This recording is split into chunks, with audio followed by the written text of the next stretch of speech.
We are live. Let's get ready to podcast. Fire it up.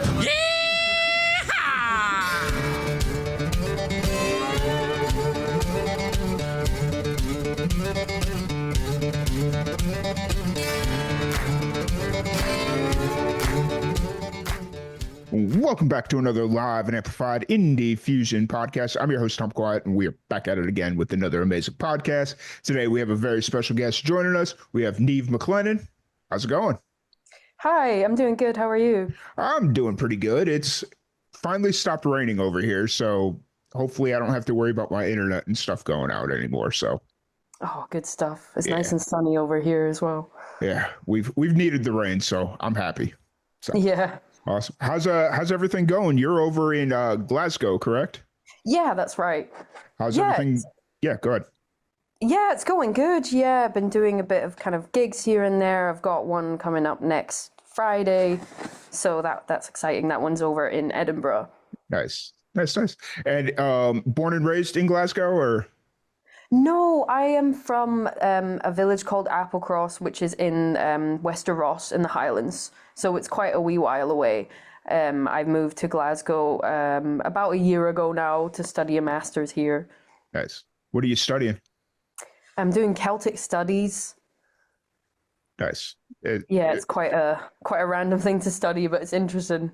Right. And so I'm guessing that's like a little bit more history based, or? It is, yeah. It's kind of history, and then it's also like kind of folklore and traditions, as well as like studying a Celtic language, which is Gaelic, is the one I'm doing. Nice. That's cool. And how much more school do you have left? I'm guessing you probably have still over a year or so. Yeah, well, I'm actually doing a part-time master's, so it's over 2 years. So I'm almost finished for this year, so it's about 1 year left. Nice. And so does this kind of fold into your music at all, or is this something completely separate from your music? I would say that it does in some ways. Well, I did my undergrad in like contemporary music. Mm-hmm. That was at Edinburgh Napier in Edinburgh. And then I kind of, in fourth year when I was writing my dissertation, I started writing about like kind of Gaelic singing, and was kind of interviewing Gaelic singers and was kind of getting into like different things about that and like how the kind of style of performing that. And then I kind of got interested in Gaelic again because I grew up speaking it in like a primary school, Gaelic primary school. And then that kind of made me think that I should like get back into it. And so I'm definitely not fluent yet, but I'm trying to do like songwriting in Gaelic and stuff like that. Cause there's a really, really strong like Gaelic community for like musicians and like all kind of the arts really. So it feels like something that's useful to have. For sure. And how did you kind of get introduced to music? Was that something that was just kind of always there, or did you kind of find it yourself? I'm from a very musical family, particularly my dad's side. My dad and all of his brothers were always just like kind of jamming along all the time. But my dad is very, very passionate about music. He's like a builder as a living, but he makes music a lot and he produces. So that's kind of how I started, is like doing it with him. Mm-hmm. So he was producing my songs, which he still kind of does sometimes, and we just did it together. And I like also played in his band in our village. And then I kind of got more into like kind of Scottish traditional music. I was in music school in high school for Scottish traditional music, where I like specialized in the cello. So then I kind of started like merging those two things together, like contemporary music with kind of more traditional influences. Yes. Is that kind of how you define like what you're doing right now is a little bit more contemporary, or how would you kind of label it? I would say that it's more contemporary, but I think you can sort of hear the influences of like Scottish traditional music in there. Like, for example, this single that I'm putting out soon, I've got a friend of mine playing the fiddle on it who I studied at this music school with. So like the stuff that she's put down on the track are really like Scottish traditionally, and so I like to kind of merge different things together. I just kind of, I just like to see what comes out. Fair. You brought up the new single. It's called Escape, correct? Yes. Yeah, that's right. What's the story, or what can you tell us about the song? I think of this song as being like a love song to music, really. I wrote this song about 2 years ago now, and it's a time when I was really like quite struggling mentally, and I just really, really delved into music, which is, I know that music is that thing for lots of people, and it's often been like that for me. And I just felt that like music really, really got me through this time because I spent so much time like listening to music, going to gigs, just doing anything musicy. And so yeah, that's how the song was kind of born. It was just me thinking that of how like music is just such a beautiful escape for when life is just too overwhelming. Nice, nice, nice. And is this all building towards like a bigger project, or are you kind of where are you kind of at like release wise, or like staying singles, building to a project? Well, I'm building to an EP, which is due to be released in September. Mhm. So I'm just kind of finishing off the other singles for that, and then I'm gonna release that and have a wee like launch event in Edinburgh for it. So yeah. Nice, nice. And how long have you kind of been working on this EP? Has it been, did you know off the top that you wanted to release an EP, or did it kind of start off as like singles and then it was like, oh, hey, this is a project? It kind of more started off as singles. I mean, I released The Dreamer almost a year ago Hmm. now, and that was just kind of something I was doing more like for fun, just getting that song out. And then when this one came, I was like, okay, well, I may as well kind of finish what I started here. Right, right, right. Nice. And so the Dreamer's been out for a little bit. Do you feel like your sound has changed a whole bunch, or is it all pretty consistent since the Dreamer Yeah, came out? I definitely think it's changed. I mean, I I was releasing music when I was about like 17, and that was under a different name. That was under Niamh Mac. And so I kind of decided to just like almost start fresh. Like of course there's, things that are similar. It's kind of like a development from that, but I definitely think I've changed my sound quite a lot in the past few years.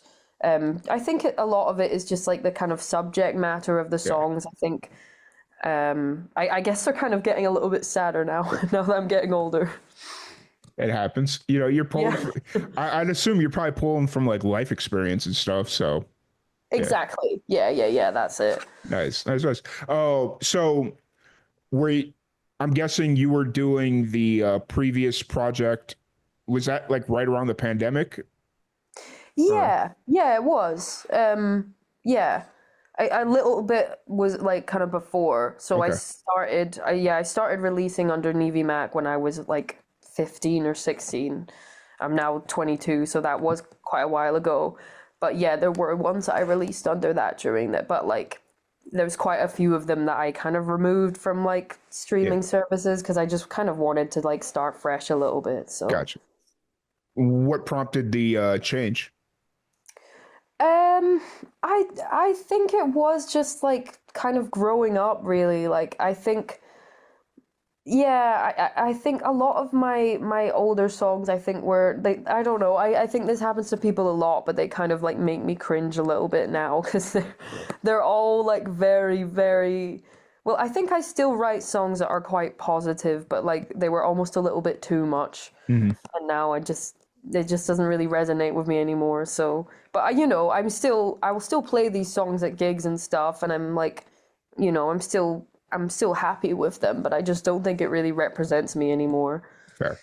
Fair. Because you can always take those older songs and yes, they are part of a previous project or persona or whatever, but you can always kind of put a more current you twist on it, like a more modern twist on it, so it kind of feels Yeah, the same.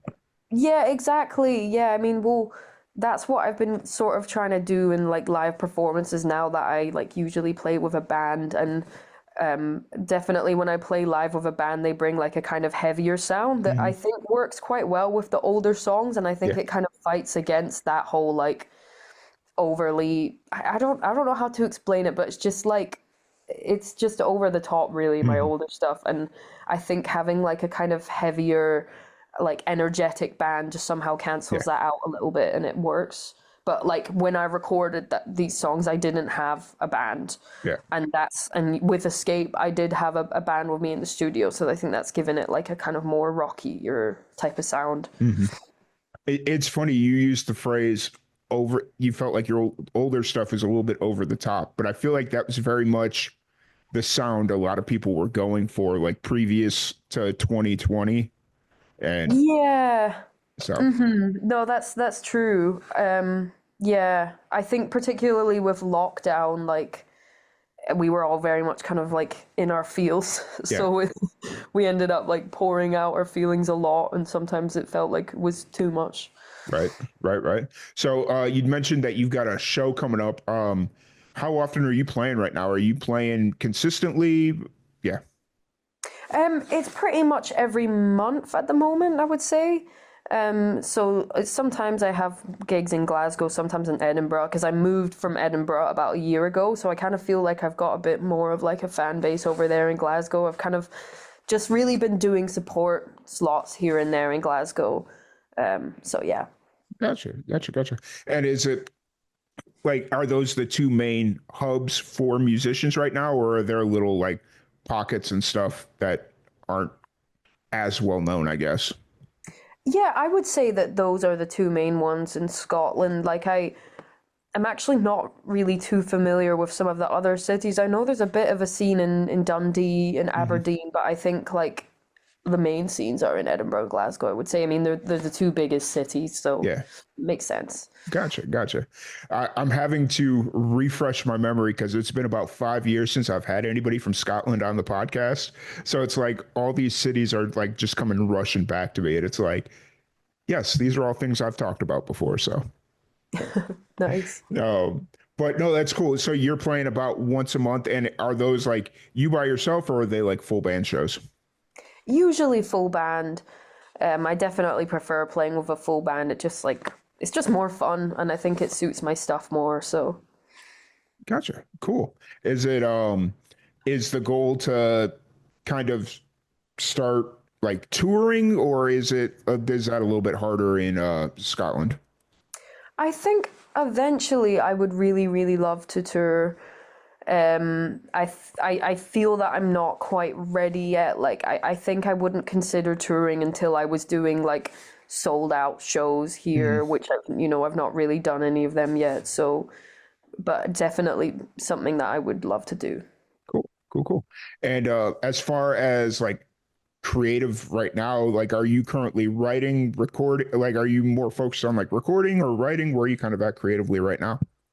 Yeah, I'm kind of more focusing on just creating as much as I can at the moment. I guess I feel like I'm trying to juggle quite a few different things with like doing the masters as well. So I definitely don't really have as much time for music Mhm. as I did before, but like I'm writing as much as I can and like trying to do quite a bit of like collaborating at the moment because it's something that I'm still kind of new to. So yeah. Gotcha. And so the goal is to kind of get done with school and then you'll jump back into music full time. Yeah, yeah, I guess so. I mean, yeah, that would be nice, but I know that it's really hard to try and do music full time, but I'm definitely gonna give it my best shot. Or jump into it more consistently, maybe not full time. Yeah. Exactly. Yeah, exactly. Gotcha. Um, so who are you listening to right now? Who's like really got your ear as far as like music you listen to? Oh, I mean, I kind of always listen to so much different stuff. I'm very all over the place, but I really, really like the band Parcels. Do you know Parcels? Yeah, I'm yeah, I familiar really with them a like little them. bit. Yeah, they've just got they've got a really unique type of sound. There's so many songs that they have that I think I just get like such a craving for. Sometimes they just have great songs and like great productions. Um, I really like Solange as well at the moment. I Mhm. kind of just have been getting a little bit more into kind of R&B and stuff. I really like Mustafa. Um, Mm. I think he used to be known as like Mustafa the poet. Yeah, But that sounds about right. There you go. Okay. I think he only recently changed his name maybe, but his he just released an album that's like quite like folky but also poppy. Hmm. And I really like Men I Trust's new album. Yeah, so I think I try to listen to like quite a lot of different stuff and just kind of stay inspired. Nice. Nice. That's really cool. It's and would you, because some of them I'm from, some of those I'm familiar with, some of them I'm not. Do you draw influence from any of those bands, or is it just more of this is what I enjoy listening to, not necessarily what I enjoy creating? I think I do take influence from like maybe Parcels, or at least try to, like, because Parcels have this kind of, you would say that they're indie, but they are definitely very funky as Yeah. well. And that's something that I also try to do in my music. Like I'm really into like funky type of sounds, like because I also really love like house music and Hmm. disco and stuff, and to me that's just the music that makes me really happy. So I try to like make this kind of like contrast between like the kind of often more like sad lyrical content with like these kind of funkier guitar riffs. I've always been into that type of thing of like, yeah, this kind of juxtaposition. Nice. Nice. Nice. So outside of music, what do you like to do? What do you like to get into when you are not worried about school or music? I don't actually know if there's really anything else I do at the moment. I mean, I really spend a lot of time like doing music related stuff because I also love going to gigs. Like I try and go to as many gigs as I can. Hmm. It really helps me stay inspired, and yeah. But other than that, I do a little bit of painting here and there. Like I've been kind of starting this theme of like where I paint my album artwork, but then I like kind of collaborate with a graphic designer who will like brush it up a little bit. So I've kind of just been doing as many paintings as possible, and I'm trying to like eventually make like get them printed and then make them into merch. Nice. Because yeah, that's something that I've not done yet, make any merch, so that's got to be done. That almost feels like a whole new art form. If you're physically painting something and then I'm guessing you're scanning it into a computer and sending it to a digital artist. So, Yeah, well, I mean, I haven't done that yet, but like for Escape, for example, like mhm. I just sent them a picture of the painting. I thought Mm. I was gonna have to scan it, but no, like they managed to make it work with a picture, and then they like kind of reworked it, and it was really cool. They did a great job. Nice. That's cool. I would have never thought to do something like that because it would give you so much texture and depth in general and give it a completely different look, you know? Yeah, I think so, and I think it is really cool when you're an artist, like a music artist, and you do incorporate a little bit of these kind of personal elements of Mhm. like, I've seen some people do these album covers where they like write the names of the songs or like, and then it gives it a sort of personal touch. Mhm. Yeah, for sure. It's, some of my favorite cover album or like covers for albums are the ones that are created by the artist, either intentionally or unintentionally, like you'd mentioned, something that you created, but you thought fit the song. And so you just kind of gave it to somebody to morph to work as a cover album.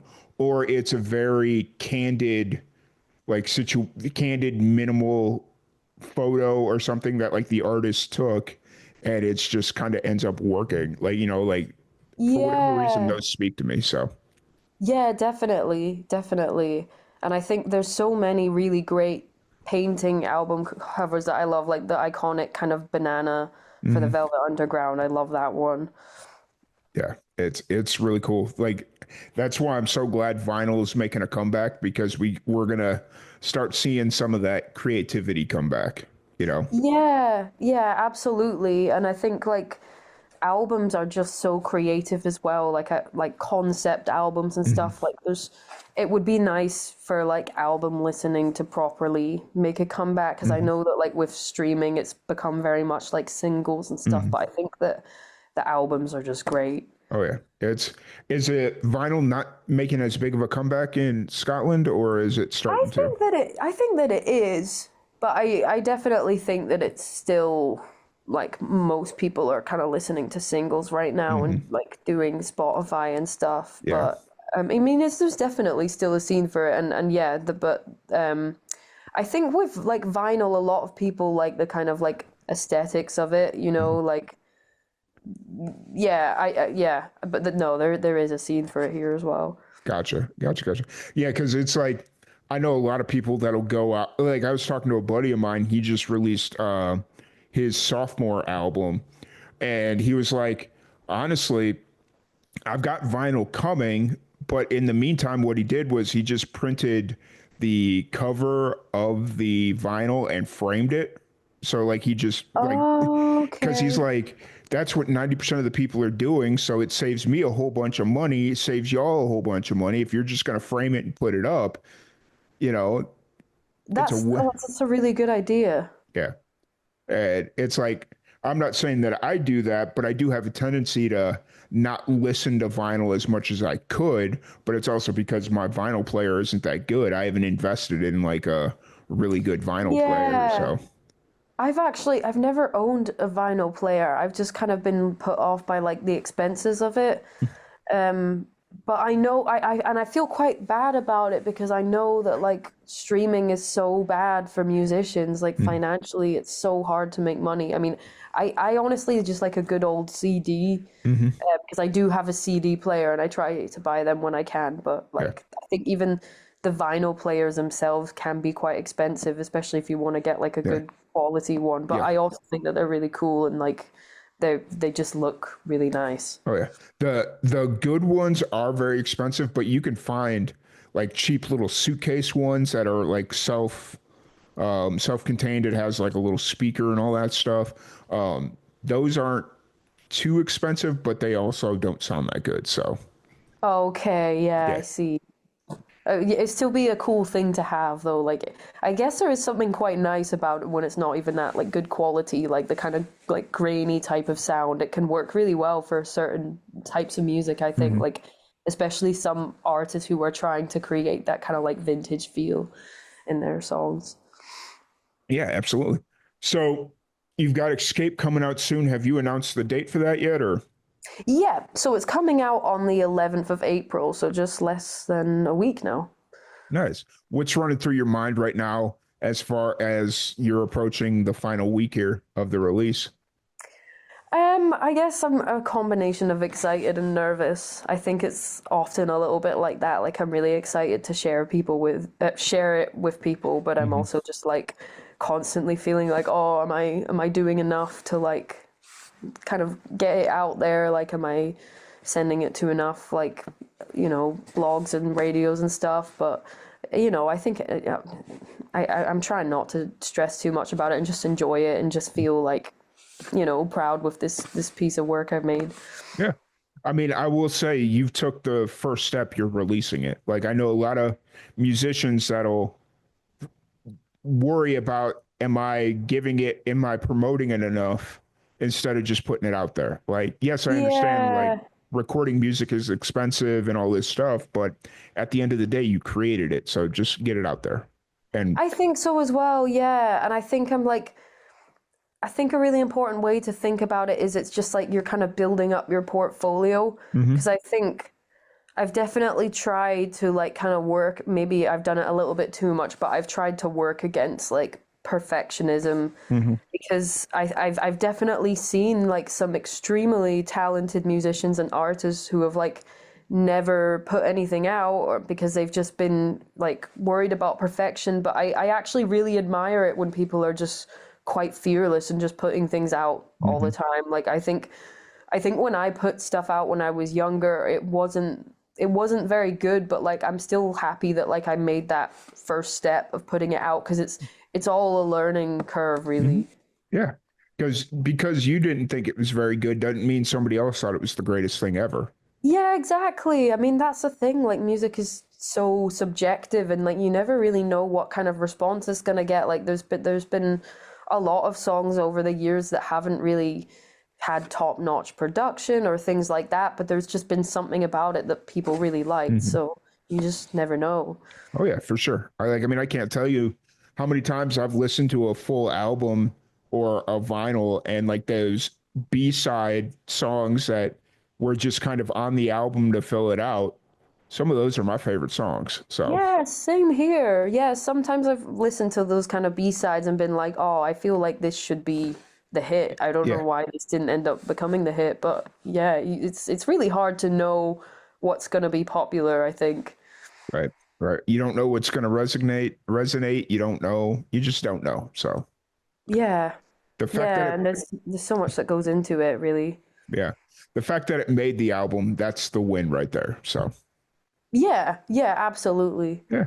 So kind of looking forward, you've got the single dropping on Friday. Yep, Friday. And you're doing a show with that. That's when your show is, correct?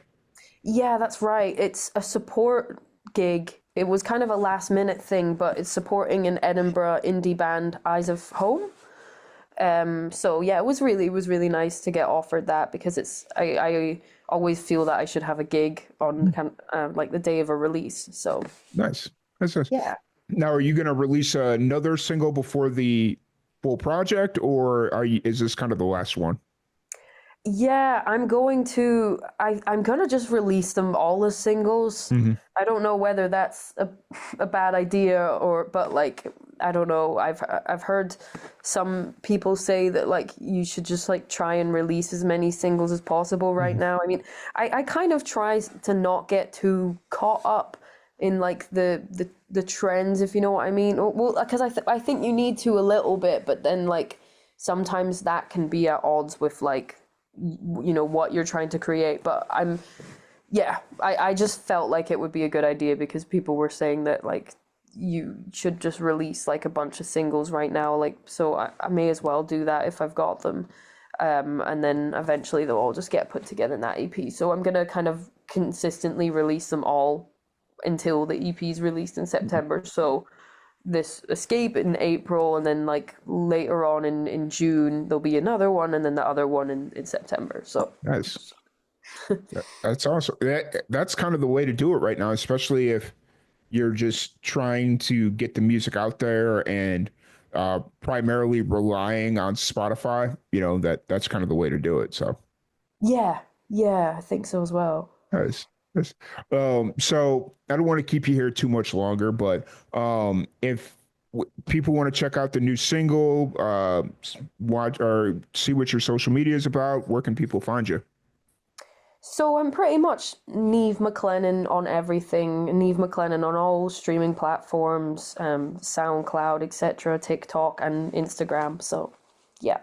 Awesome. Awesome. Well, Neve, thank you so much for joining us. It's been an absolute pleasure chatting with you and getting to know a little bit more about you. I can't wait to hear the new single when it comes out on Friday. So I'm excited. Oh, thank you so much for having me. It's been great. Yeah, absolutely. Once again, thank you everybody for tuning in, and we will catch you all later.